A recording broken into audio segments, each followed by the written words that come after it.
नमस्कार। खबरों के इस बुलेटिन में तुहाडा स्वागत है। मैं रमन शंकर। पहला पेश ने चोणवीं खबरां। भारतीय जनता पार्टी की कौमी कार्यकारिणी की 2 दिना मीटिंग अज तो हैदराबाद विच। प्रधानमंत्री नरेंद्र मोदी, गृह मंत्री अमित शाह और भाजपा शासन वाले सूबे के मुख मंत्री मीटिंग में हिस्सा लैणगे।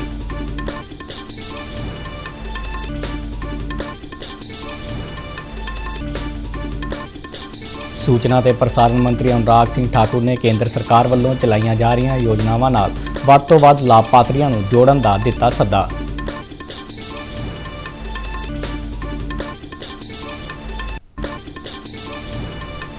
अग्निपथ योजना तहत भारतीय फौज और जल सेना विच भी अग्निवीरां की भर्ती लई रजिस्ट्रेशन जारी।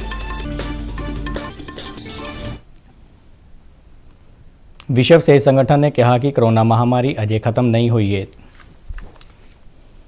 ਤੇ ਹੁਣ ਖਬਰਾਂ ਵਿਸਤਾਰ ਨਾਲ। ਭਾਰਤੀ ਜਨਤਾ ਪਾਰਟੀ ਦੀ ਕੌਮੀ ਕਾਰਜਕਾਰਨੀ ਦੀ 2 ਰੋਜ਼ਾ ਮੀਟਿੰਗ ਅੱਜ ਤੋਂ ਹੈਦਰਾਬਾਦ ਵਿੱਚ ਹੋ ਰਹੀ ਹੈ। ਪਾਰਟੀ ਦੇ ਜਨਰਲ ਸਕੱਤਰ ਤਰੁਣ ਚੁਗ ਨੇ ਮੀਡੀਆ ਨੂੰ ਇਸ ਬਾਰੇ ਜਾਣਕਾਰੀ ਦਿੰਦਿਆਂ ਦੱਸਿਆ ਕਿ ਪਾਰਟੀ ਅਹੁਦੇਦਾਰਾਂ ਦੀ ਮੀਟਿੰਗ ਅੱਜ ਸਵੇਰੇ ਹੋਵੇਗੀ, ਜਦਕਿ ਕਾਰਜਕਾਰਨੀ ਦੀ ਮੀਟਿੰਗ ਪ੍ਰਧਾਨ ਮੰਤਰੀ ਨਰਿੰਦਰ ਮੋਦੀ, ਗ੍ਰਹਿ ਮੰਤਰੀ ਅਮਿਤ ਸ਼ਾਹ ਤੇ ਹੋਰਾਂ ਦੇ ਹੈਦਰਾਬਾਦ ਪਹੁੰਚਣ ਤੋਂ ਬਾਅਦ ਸ਼ੁਰੂ ਹੋਵੇਗੀ।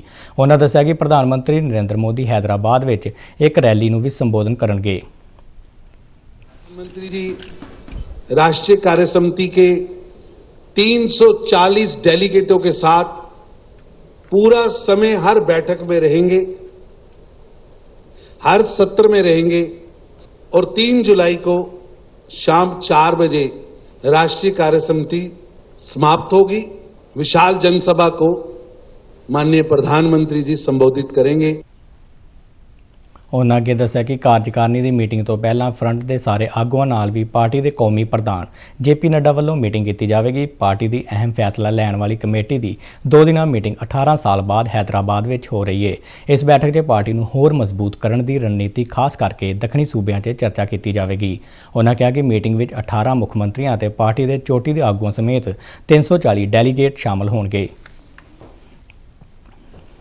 प्रधानमंत्री नरेंद्र मोदी ने रूस के राष्ट्रपति व्लादिमीर पुतिन नाल टैलीफोन ते गलबात की। दोवां आगुआं ने खेतीबाड़ी, फार्मा उत्पादां ते खादां के खेतरां विच दुवल्ले वपार नूं हुलारा देण दे तरीकिਆਂ ते चर्चा की। उन्होंने कौमांतरी ऊर्जा और खुराक बाजारां की स्थिति समेत होर विश्व पद्धरी मुद्दों पर भी चर्चा की। इस दौरान पिछले साल दिसंबर में राष्ट्रपति पुतिन की भारत फेरी दौरान लए गए फैसलों को लागू करने की भी समीक्षा की गई। यूक्रेन के मुद्दे पर प्रधानमंत्री मोदी ने गलबात और कूटनीति राही संकट को हल करने की भारत की लंबे समय तो चली आ रही नीति को दोहराया और नियमित सलाह मशवरे जारी रखने लई सहमति प्रगटाई।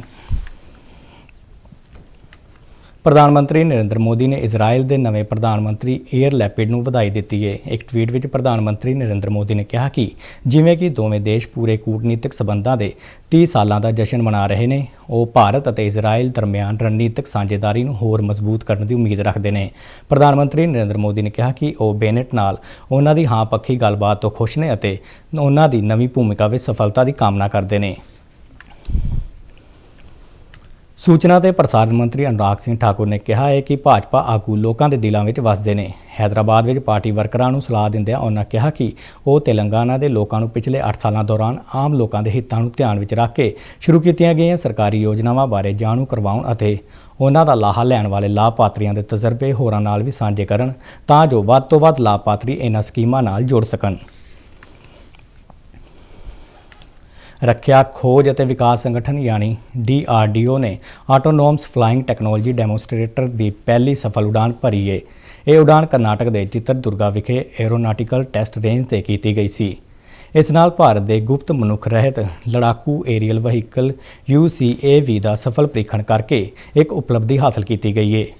इसनूं stealth wing flight test bed SWiFT वजों भी जाना जाता है। ये प्रोग्राम भारत के 5वीं पीढ़ी के स्टील्थ लड़ाकू एडवांस मीडियम कंबैक्ट एयरक्राफ्ट को विकसित करने नाल संबंधित है। ये उड़ान पूरी तरह ऑटोमेटिड सी। जहाज़ ने आसानी नाल उड़ान भरी और टेक ऑफ और टच डाउन निर्विघन सी। रक्षा मंत्री राजनाथ सिंह ने इस सफल उड़ान लई DRDO को बधाई दी है। उन्होंने कहा कि ऑटोमैटिक जहाज़ों के निर्माण की दिशा में एक महत्वपूर्ण प्राप्ति है और इस नाल फौजी प्रणाली के मामले में आत्मनिर्भर भारत की दिशा में एक महत्वपूर्ण कदम बढ़िया है। ਕੇਂਦਰ ਸਰਕਾਰ ਵੱਲੋਂ ਐਲਾਨੀ ਅਗਨੀਪਥ ਯੋਜਨਾ ਤਹਿਤ ਭਾਰਤੀ ਫੌਜ ਅਤੇ ਜਲ ਸੈਨਾ ਵਿੱਚ ਵੀ ਅਗਨੀਵੀਰਾਂ ਦੀ ਭਰਤੀ ਲਈ ਰਜਿਸਟ੍ਰੇਸ਼ਨ ਜਾਰੀ ਹੈ। ਇਸ ਸਕੀਮ ਤਹਿਤ ਅਗਨੀਵੀਰਾਂ ਨੂੰ 4 ਸਾਲ ਲਈ ਆਰਮੀ, ਨੇਵੀ ਅਤੇ 에ਅਰ ਫੋਰਸ ਵਿੱਚ ਭਰਤੀ ਕੀਤਾ ਜਾਵੇਗਾ। 4 ਸਾਲ ਦੀ ਸੇਵਾ ਮਗਰੋਂ ਉਹਨਾਂ ਵਿੱਚੋਂ 25% ਨੂੰ ਯੋਗਤਾ, ਇੱਛਾ ਅਤੇ ਮੈਡੀਕਲ ਸਿਹਤਯਾਬੀ ਦੇ ਆਧਾਰ ਤੇ ਨਿਯਮਤ ਕਾਡਰ ਵਿੱਚ ਬਰਕਰਾਰ ਜਾਂ ਮੁੜ ਭਰਤੀ ਕੀਤਾ ਜਾ ਸਕਦਾ ਹੈ।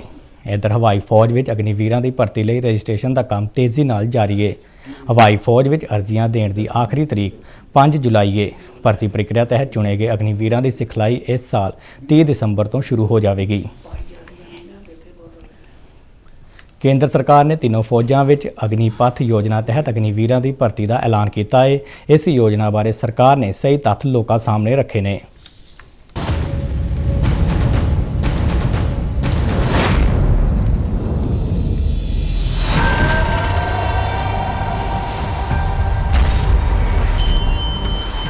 ਰਾਸ਼ਟਰ ਸਭ ਤੋਂ ਉੱਪਰ, ਦੇਸ਼ ਨਾਲ ਹੀ ਹੋਵੇ ਜਿਸ ਦੀ ਪਛਾਣ।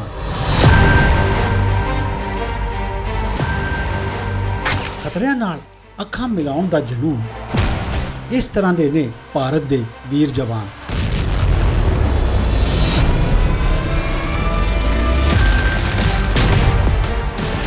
ਇਹਨਾਂ ਫੌਲਾਦੀ ਜਜ਼ਬਿਆਂ ਨੂੰ ਦਿੰਦੀ ਹੈ ਫੌਜ ਇੱਕ ਨਵੀਂ ਪਛਾਣ। ਦੇਵੋ ਦੇਸ਼ ਨੂੰ ਆਪਣੇ 4 ਸਾਲ, ਛਾਤੀ ਤਾਣ ਸੰਕਲਪ ਕਰ। ਬਹੁਤ ਖਾਸ ਹੈ ਜਵਾਨਾਂ ਲਈ ਇਹ ਦੇਸ਼ ਸੇਵਾ ਦਾ ਮੌਕਾ। ਚਲੋ ਭਰੀਏ ਭਾਰਤੀ ਫੌਜ ਵਿੱਚ ਜਵਾਨ ਜੋਸ਼, ਅਸੀਂ ਸਾਰੇ ਮਿਲ ਕੇ।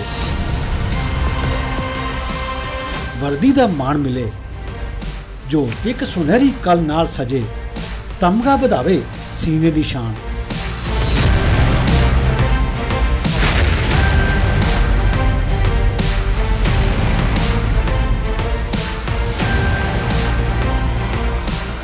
ਬਹਾਦਰ ਯੋਧੇ ਸਾਡੇ ਭਰਨ ਆਤਮ ਨਿਰਭਰਤਾ ਦੀ ਉਡਾਨ।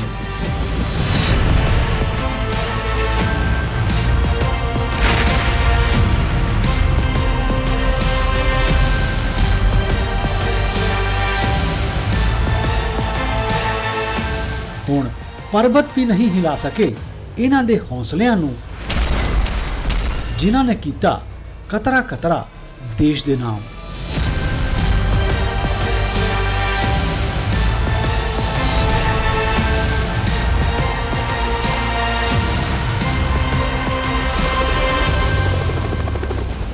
ਬਣੋ ਭਾਰਤ ਦੇ ਅਗਨੀਵੀਰ, ਅਗਨੀਵੀਰ ਬਣੋ। ਅੰਮ੍ਰਿਤਸਰ ਦੇ ਰਣਜੀਤ ਐਵੀਨਿਊ ਵਿਖੇ ਪਾਈਟੈਕਸ ਮੈਦਾਨ ਵਿੱਚ ਕ੍ਰਾਫਟ ਬਾਜ਼ਾਰ ਮੇਲਾ ਜਾਰੀ ਹੈ, ਜਿਹੜਾ 10 ਜੁਲਾਈ ਤੱਕ ਚੱਲੇਗਾ। ਇਸ ਕ੍ਰਾਫਟ ਬਾਜ਼ਾਰ ਵਿੱਚ ਦੇਸ਼ ਭਰ ਤੋਂ ਵੱਖ-ਵੱਖ ਹਸਤਕਲਾਵਾਂ ਨਾਲ ਸੰਬੰਧਿਤ ਕਾਰੀਗਰਾਂ ਨੇ ਆਪਣੇ ਸਮਾਨ ਦੀ ਪ੍ਰਦਰਸ਼ਨੀ ਲਗਾਈ ਹੈ। ਕੇਂਦਰ ਸਰਕਾਰ ਦੇ ਕੱਪੜਾ ਮੰਤਰਾਲਾ ਅਤੇ ਪੰਜਾਬ ਸਰਕਾਰ ਦੇ ਸਹਿਯੋਗ ਨਾਲ ਇਹ ਕ੍ਰਾਫਟ ਬਾਜ਼ਾਰ ਦੇਸ਼ ਦੇ ਵੱਖ-ਵੱਖ ਹਿੱਸਿਆਂ ਵਿੱਚ ਪ੍ਰਚਲਿਤ ਹਸਤਕਲਾਵਾਂ ਨੂੰ ਉਤਸ਼ਾਹਿਤ ਕਰਨ ਦੇ ਉਦੇਸ਼ ਨਾਲ ਲਗਾਇਆ ਗਿਆ ਹੈ।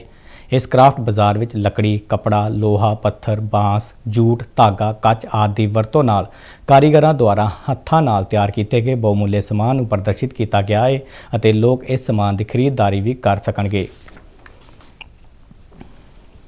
ਹੁਸ਼ਿਆਰਪੁਰ ਦੇ ਡਿਪਟੀ ਕਮਿਸ਼ਨਰ ਸੰਦੀਪ ਹੰਸ ਨੇ ਕਿਹਾ ਕਿ 75ਵੇਂ ਆਜ਼ਾਦੀ ਕਾ ਅੰਮ੍ਰਿਤ ਮਹੋਤਸਵ ਤਹਿਤ ਜ਼ਿਲ੍ਹੇ ਦੇ 75 ਪਿੰਡਾਂ ਵਿੱਚ 75 ਅੰਮ੍ਰਿਤ ਸਰੋਵਰ ਬਣਾਏ ਜਾ ਰਹੇ ਨੇ।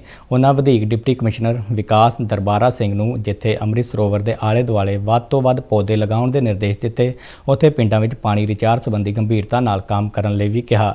ਉਹਨਾਂ ਸੰਬੰਧਿਤ ਪਿੰਡ ਵਾਸੀਆਂ ਨੂੰ ਅਪੀਲ ਕਰਦਿਆਂ ਕਿਹਾ ਕਿ ਉਹ ਅੰਮ੍ਰਿਤ ਸਰੋਵਰ ਵਾਲੀਆਂ ਥਾਵਾਂ ਤੇ ਕੂੜਾ ਕਰਕਟ ਨਾ ਸੁੱਟਣ। ਡਿਪਟੀ ਕਮਿਸ਼ਨਰ ਨੇ ਜ਼ਿਲ੍ਹਾ ਪ੍ਰਬੰਧਕੀ ਕੰਪਲੈਕਸ ਤੋਂ ਬਾਹਰ ਸਾਰੀਆਂ ਸਰਕਾਰੀ ਇਮਾਰਤਾਂ ਵਿੱਚ ਬਰਸਾਤ ਦੇ ਪਾਣੀ ਦੀ ਸੰਭਾਲ ਲਈ ਰੇਨ ਵਾਟਰ ਹਾਰਵੈਸਟਿੰਗ ਲਗਾਉਣ ਦੀ ਹਦਾਇਤ ਕੀਤੀ। ਉਹਨਾਂ ਵਨ ਵਿਭਾਗ ਦੇ ਅਧਿਕਾਰੀਆਂ ਨੂੰ ਵੱਧ ਤੋਂ ਵੱਧ ਚੈੱਕ ਡੈਮ ਬਣਾਉਣ ਲਈ ਵੀ ਕਿਹਾ ਤਾਂ ਜੋ ਪਾਣੀ ਦੀ ਸੰਭਾਲ ਦੇ ਨਾਲ ਜਾਨਵਰਾਂ ਨੂੰ ਵੀ ਪੀਣ ਵਾਲੇ ਪਾਣੀ ਦੀ ਸੁਵਿਧਾ ਮਿਲ ਸਕੇ। ਉਹਨਾਂ ਅਧਿਕਾਰੀਆਂ ਨੂੰ ਕਿਹਾ ਕਿ ਉਹ ਲੋਕਾਂ ਨੂੰ ਵਿਸ਼ੇਸ਼ ਕਰਕੇ ਨੌਜਵਾਨਾਂ ਨੂੰ ਵੱਧ ਤੋਂ ਵੱਧ ਪੌਦੇ ਲਗਾਉਣ ਅਤੇ ਪਾਣੀ ਦੀ ਸੰਭਾਲ ਲਈ ਪ੍ਰੇਰਿਤ ਕਰਨ, ਤਾਂ ਹੀ ਵਾਤਾਵਰਣ ਨੂੰ ਬਚਾਇਆ ਜਾ ਸਕਦਾ ਹੈ। ਵਿਸ਼ਵ ਸਿਹਤ ਸੰਗਠਨ ਨੇ ਕਿਹਾ ਕਿ ਕਰੋਨਾ ਮਹਾਮਾਰੀ ਅਜੇ ਖਤਮ ਨਹੀਂ ਹੋਈ ਅਤੇ ਦੱਖਣ ਪੂਰਬੀ ਏਸ਼ੀਆਈ ਦੇਸ਼ਾਂ ਨੂੰ ਟੀਕਾਕਰਨ ਦੀ ਰਫ਼ਤਾਰ ਵਧਾਉਣੀ ਚਾਹੀਦੀ ਹੈ। ਕਈ ਦੇਸ਼ਾਂ ਨੇ ਇਸ ਦਿਸ਼ਾ ਵਿੱਚ ਕੰਮ ਕਰਦਿਆਂ ਆਪਣੀ 70% ਆਬਾਦੀ ਨੂੰ ਵੈਕਸੀਨ ਦੀ ਮੁੱਢਲੀ ਖੁਰਾਕ ਦਿੱਤੀ ਹੈ, ਜਿਸ ਲਈ ਉਹ ਵਧਾਈ ਦੇ ਪਾਤਰ ਨੇ। WHO ਦੇ ਦੱਖਣ ਪੂਰਬੀ ਏਸ਼ੀਆ ਦੇ ਖੇਤਰੀ ਨਿਰਦੇਸ਼ਕ ਡਾਕਟਰ ਪੂਨਮ ਖੇਤਰਪਾਲ ਸਿੰਘ ਨੇ ਇੱਕ ਬਿਆਨ ਵਿੱਚ ਕਿਹਾ ਕਿ ਭਾਰਤ ਨੇ ਇਸ ਮਹਾਮਾਰੀ ਖਿਲਾਫ ਸ਼ਾਨਦਾਰ ਯਤਨ ਕੀਤੇ ਨੇ। ਇਸ ਤੋਂ ਇਲਾਵਾ ਐਂਟੀ ਕਰੋਨਾ ਵਾਇਰਸ ਵੈਕਸੀਨ ਮੁਹੱਈਆ ਕਰਵਾਉਣ ਵਿੱਚ ਵੀ ਦੂਜੇ ਦੇਸ਼ਾਂ ਦੀ ਮਦਦ ਵਰਗਾ ਸ਼ਲਾਘਾਯੋਗ ਉਪਰਾਲਾ ਵੀ ਕੀਤਾ ਹੈ। ਡਾਕਟਰ ਸਿੰਘ ਨੇ ਕਿਹਾ ਕਿ ਐਂਟੀ ਕਰੋਨਾ ਵਾਇਰਸ ਵੈਕਸੀਨ ਦੀਆਂ ਖੁਰਾਕਾਂ ਗੰਭੀਰ ਬਿਮਾਰੀਆਂ ਅਤੇ ਹਰ ਤਰ੍ਹਾਂ ਦੀਆਂ ਮੌਤਾਂ ਤੋਂ ਉੱਚ ਪੱਧਰੀ ਸੁਰੱਖਿਆ ਪ੍ਰਦਾਨ ਕਰਦੀਆਂ ਨੇ। ਤੇ ਇਸ ਦੇ ਨਾਲ ਹੀ ਖਬਰਾਂ ਦਾ ਇਹ ਬੁਲੇਟਿਨ ਖਤਮ ਹੋਇਆ। ਮੈਂ ਮਾਸਕ ਲਗਾ ਕੇ ਸਟੂਡੀਓ ਤੋਂ ਬਾਹਰ ਜਾ ਰਿਹਾ। ਬਾਹਰ ਜਾਣ ਵੇਲੇ ਤੁਸੀਂ ਵੀ ਮਾਸਕ ਲਗਾ ਕੇ ਜਾਓ। ਇਜਾਜ਼ਤ ਦਿਓ। ਨਮਸਕਾਰ।